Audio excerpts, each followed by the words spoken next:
Good morning, guys. This is our OG machine. I hope you guys had a fabulous weekend. This is, I'd recommend the ocean container, by the way, if you guys are looking for inexpensive shops or you're trying to figure out where your shop's going to be. I've had this ocean container for a number of years and I moved from shop to shop. It's been awesome. Anyway, this is one of our OG machines. It's called OG, the original gangster. It's a Bobcat T630. What's up, Bob? Bobcat T630, it's 2014. It's one of the earlier serial numbers, so we had a bunch of warranty issues on it. Once we got it worked out, this machine actually did really well for us, like super well. So in today's scope, I'm gonna talk about getting into your first machine, maybe getting into your second machine, how to upgrade your machines, all that type of stuff. You like that little landscape, little boo action I did that yesterday. I like doing my own landscaping. So if you guys are in lawn care, landscaping, what's up, Nick? Anything like that that's a laborious industry, at some point down the road, you're gonna look into machines. Even if you're in software or you're in, the restaurant business, any type of industry, machines are gonna be labor savers and they're gonna be game changers for you, and eventually you're gonna buy them. And when you buy them, there's a few things that you're gonna wanna know. Number one, why are you buying this thing, right? You're gonna get E85, nice dude, with a mulching head, ballsy. I mean, I like that, a lot of people like that. It's an expensive machine though. So here's the thing, why are you gonna get a machine? That's the number one thing. So you gotta figure out your use. What is it that the machine's gonna be used for? What is it that you're trying to do?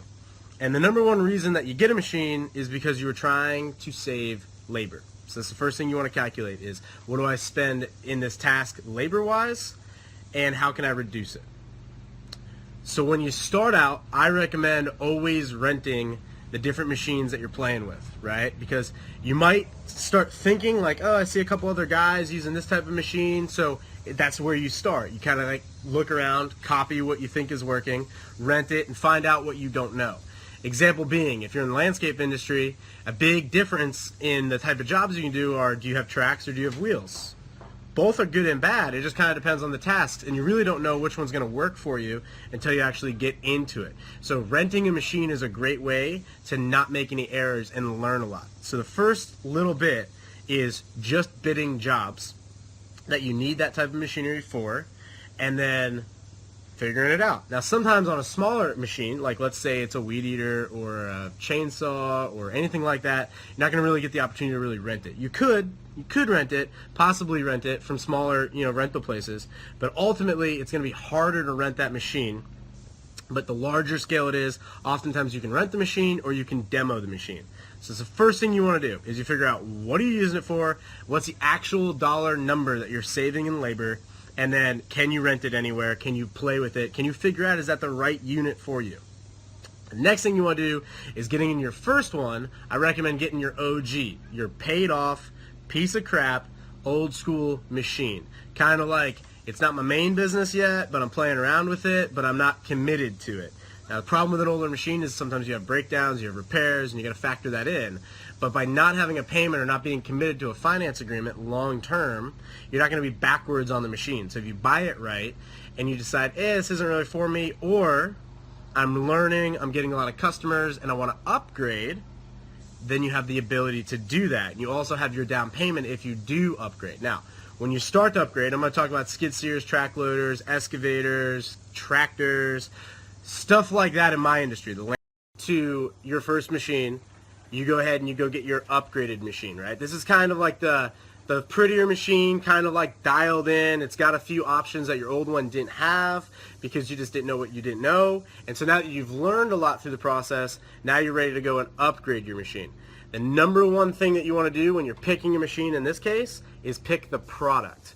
Now, like let's say it's a Bobcat type of situation. You got Bobcat, Kubota, New Holland, Caterpillar, John Deere.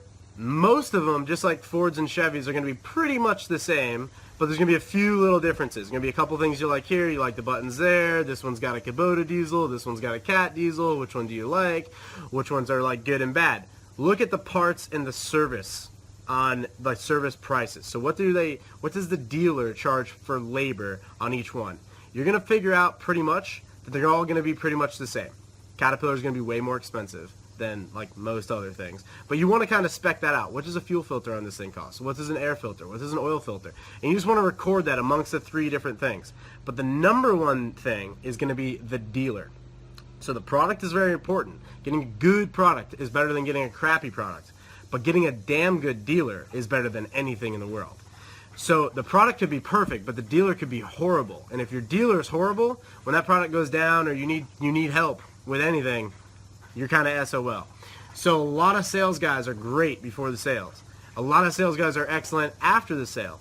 And if you're constantly buying machines and upgrading machines, sometimes they'll still be good. But you want to find a way to have a good relationship with the dealer at all levels. That's sales, that's parts, and that's service. Like, you just want to really be as good of a customer as you can possibly be, so that when you're in there quickly and you're out of there quickly. Oftentimes, if you've got an awesome dealer, you've got a good relationship with your dealer, you're going to get some hookups. Not that like you're going to get free stuff all the time, but you're not going to get nickeled and dimed, or you're going to get some hookups. Not that like you're going to get free stuff all the time, but you're not going to get nickeled and dimed, or they're going to get you in and out, or you're going to get like first place.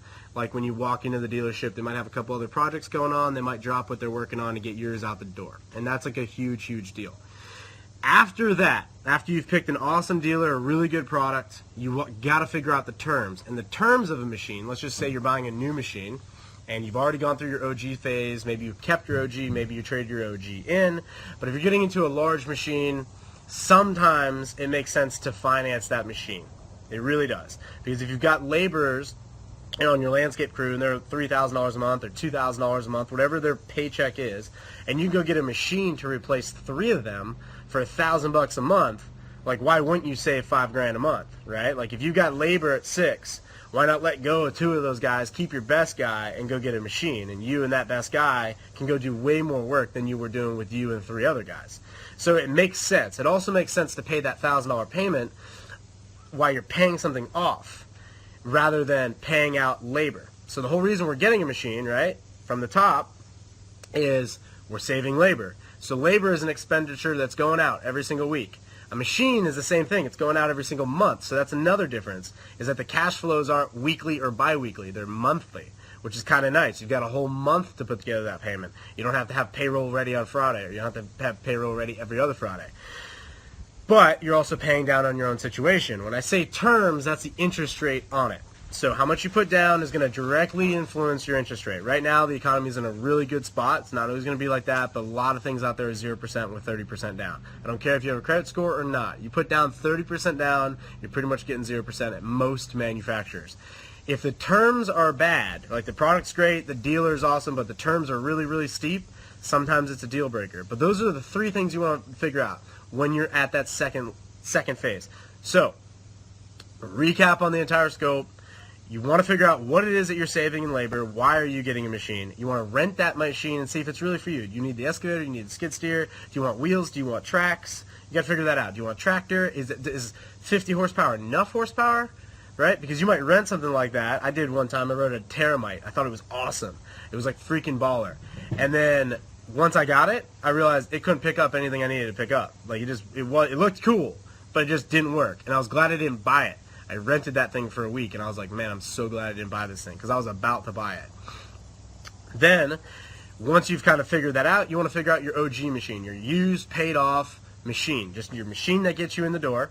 Once you've got that going on, you've got your customers, you're starting to do a lot of business, you can't really have, like, you need more reliability, etc., etc. That's when it's okay to flip into a secondary or trade out completely your old paid off machine and possibly finance a new machine. Pay it cash if you can, but possibly finance a new machine with a really, really good product, a really, really good dealer, and awesome terms. So if you guys have any questions on this, you can hit me up OnSiteTrav on Snapchat, Instagram, Facebook. You can email me, trav@onsitetrav.com. I'd love to talk to you guys about it. I've actually got a new machine coming on Friday, which is my birthday. We're gonna have OG for a little bit more, but we're gonna flip out of OG, and we are going to kind of upgrade our skid steer game with like a brand new product. It's going to allow us to basically do what we do, forestry mulching. We're going to be probably about twice as efficient, maybe 3 times as efficient as we were with the previous machine. And what we've done is we've actually consolidated. So we used to have 3 machines. I'm actually going to consolidate down into one, but I'm going to consolidate down into one really, really badass machine. So probably scope about that Friday or Saturday. We'll see. It's in the shop now. It's getting like tuned. It's got a mulching head on it, so it's got to go on this, you know, kind of like got to go on like a little like alignment machine, kind of for like the for the mulching head. It's not an alignment machine, but they tune it and they kind of spec it. And so once it's all good to go, then it'll be getting delivered. Hopefully it'll happen Friday. I'll scope that. But if you guys have any questions, hit me up on Instagram, Snapchat, email, etc., etc. Trav at OnSiteTrav.com. I love to talk to you guys. Love to answer any of your questions as we get going into season as to what type of machine to get into, or I'd like to hear about your business in general and maybe help direct you or guide you or give you some of my advice. So anyway, guys, have a great afternoon. Talk to you later.